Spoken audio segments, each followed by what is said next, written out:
This was supposed to be the finale. Supposed to go out in this glorious big bang to end this objectively failed cinematic universe that failed from the get-go. Nah, instead of a firework, it's just a bomb. It's a straight up bomb. Yeah, I saw it, but I encourage you as a viewer to not see this movie. Not only because of the Ezra Miller in the room, but because the Flash movie is not very good. You have much more worthwhile things to spend your money on. Ice cream. Or ice cream.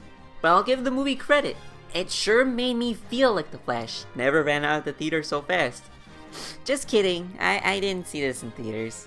Like, it's not a complete banal experience in which I hate every solitary thing that it does and sets out to do. It reeks of missed potential and it gets on my nerves more than anything. Like children, there's in fact some things that I think are actually good here. Problem is, the video is entitled, "The Flash is a hidden masterpiece," and I certainly forgive the people who thought defacing the corpse of an actor who committed suicide was a good idea. So let's get over the good.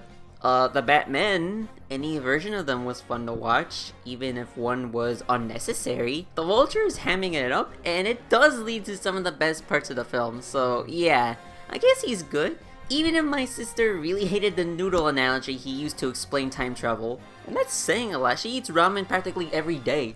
And Ben Affleck actually does deliver a good performance for the 5 minutes he's in, so there's that. Also, the action is pretty decent, especially whenever the Batman steps into the screen. The way he flies down and punches dudes and constantly uses the batarangs and grappling hook, it's eye-catching, it's good, it's great! It should have been the whole movie, honestly. Wow, it's almost like it can make good action without undermining the character's core traits. Makes me glad that James Gunn is letting this guy direct the whole Batman film, because I'm actually excited to see what this guy is capable of when he gets to go all out with the character for a whole movie. Outside of that, it's still okay. I don't like the fact that lightning comes out of the Flash whenever he takes so much as a brisk walk. It loses its punch, and it's overall more distracting. Like, they weren't really all that confident in making the Flash actually move fast and make it look cool. They just hide it underneath that budget graphics and hope for the best. But him going fast is cute, you know, zip pow, all that jazz. Some of the slow-mo have some nice ideas and stuff like that. Though the Flash actually doing things like that kinda peak in the beginning. Like Puss in Boots, but come on, it's Puss in Boots, you can't top Puss in Boots.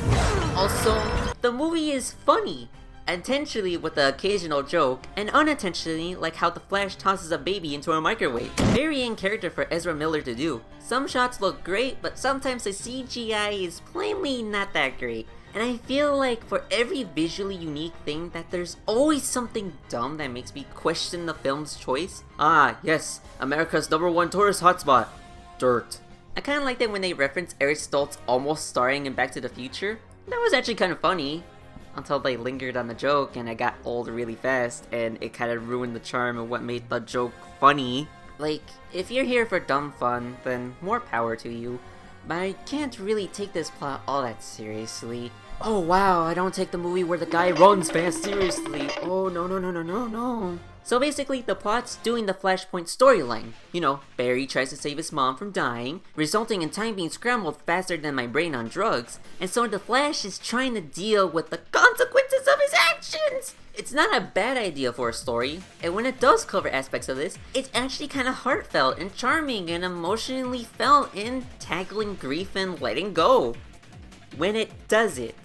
You see, this movie, when it doesn't choose to have an impactful moment with the Flash running from his grief to cope as the music swells up in a great tune just long enough for you to notice that it's stealing that scene from the Sonic movie, it's contrived and annoying and frankly wasted potential. I think a large factor of this is I don't think Ezra Miller is all that great of an actor. Again, there's glimpses of a great performance, but a couple of scenes does not make a movie good. In the same way that having one good scene does not make an actor good. By that logic, we should be praising Miraculous Ladybug. It had one good episode.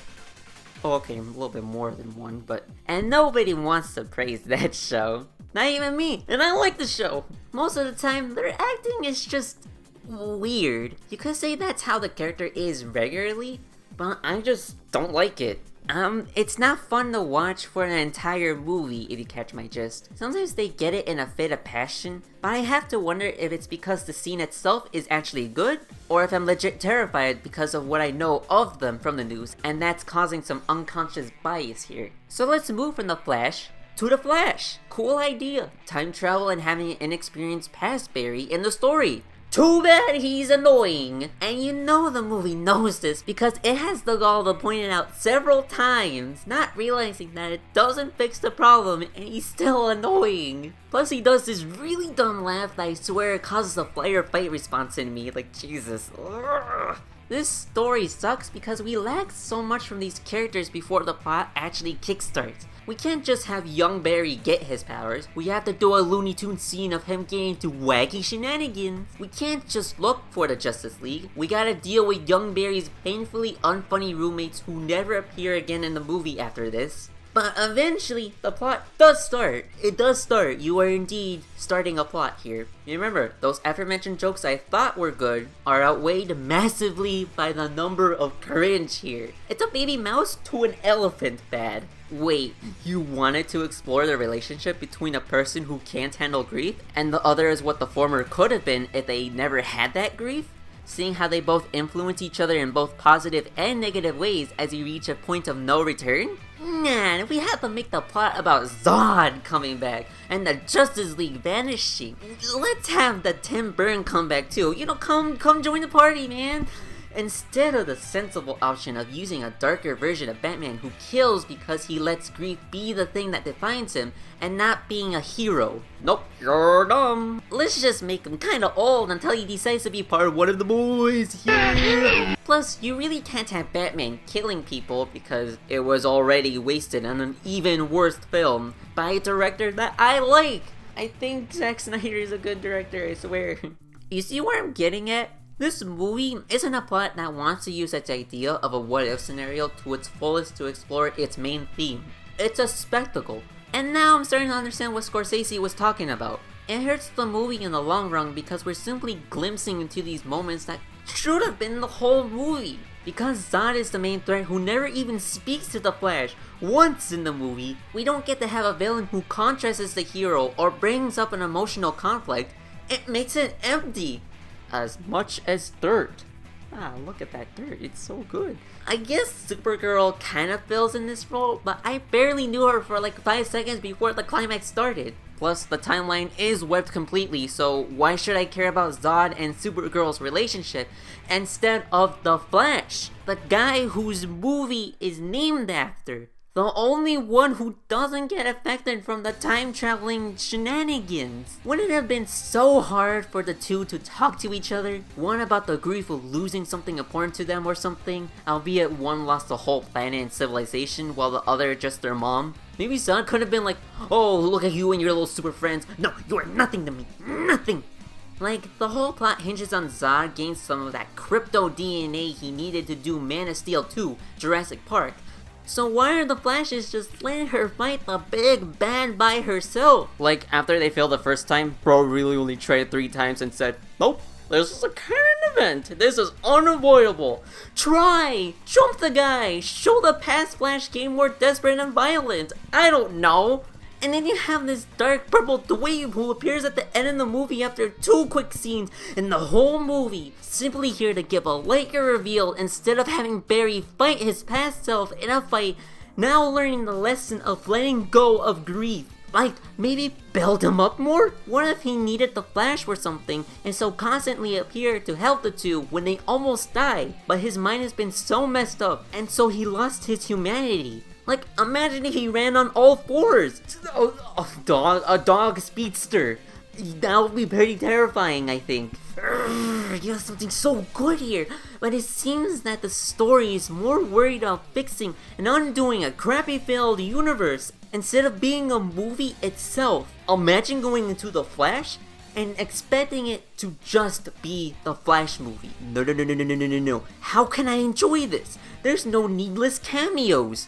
Let's have this be the epic Flash, Batman, Supergirl crossover palooza, baby! It's so infuriating because you know this was done not out of necessity, because at the end of the movie, it's the most compelling IP jerk-off ever. The multiverse is breaking apart, everything is in danger, but we have time to show you these characters from other popular DC movies and media. And not in a fast or a blanket scene like Spider-Verse does. Nah, we gotta just linger over it. Give them a minute to process that yes, they are indeed watching the Flash movie. Plus, they used the actors, and they wanted to get more dead actors. This isn't Night of the Living Dead. And it sucks because we have real movies that explore the multiverse and the potential it has in unique ways. Like staring at nihilism when it feels like you could have been doing more in life, or exploring the concept of belonging and choice through perceived destiny. And that's the tip of the iceberg. What about culture clash, morality, control, cosmic horror, comedy, action? Why are we just focusing on, oh, look how many things I own, as our go-tos for these stories? Why would I want to pay money for that when I could just do this?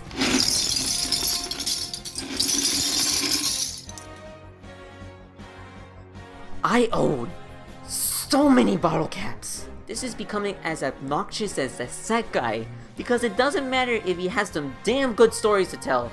People will always point at the laughingstocks and cliches. Wait, I haven't mentioned how bad Gita is in a while. At the end of the day, The Flash isn't the worst movie ever. I've seen Marmaduke 5 times. I know bad.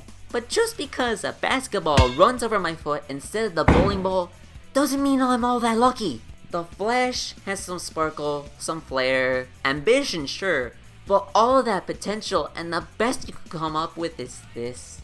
Nah, I'ma kill myself. Oh well, maybe I'll talk more about this movie another day. Just put it in the bucket list. I'm making this to tell y'all to watch literally anything else. It's not even that I dislike anyone who worked on this movie, besides known degenerate Ezra Miller. Everyone in the cast and crew are probably swell guys who just had the position of needing a job so they can work and eat. Yeah, audacity, right?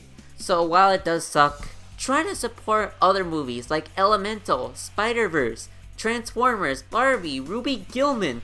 All movies that have a lot more originality behind them, as well as just liking the controversy that you're sure to get when delving into this movie. Or you could use the money to buy gummy bears. I don't care. Bye.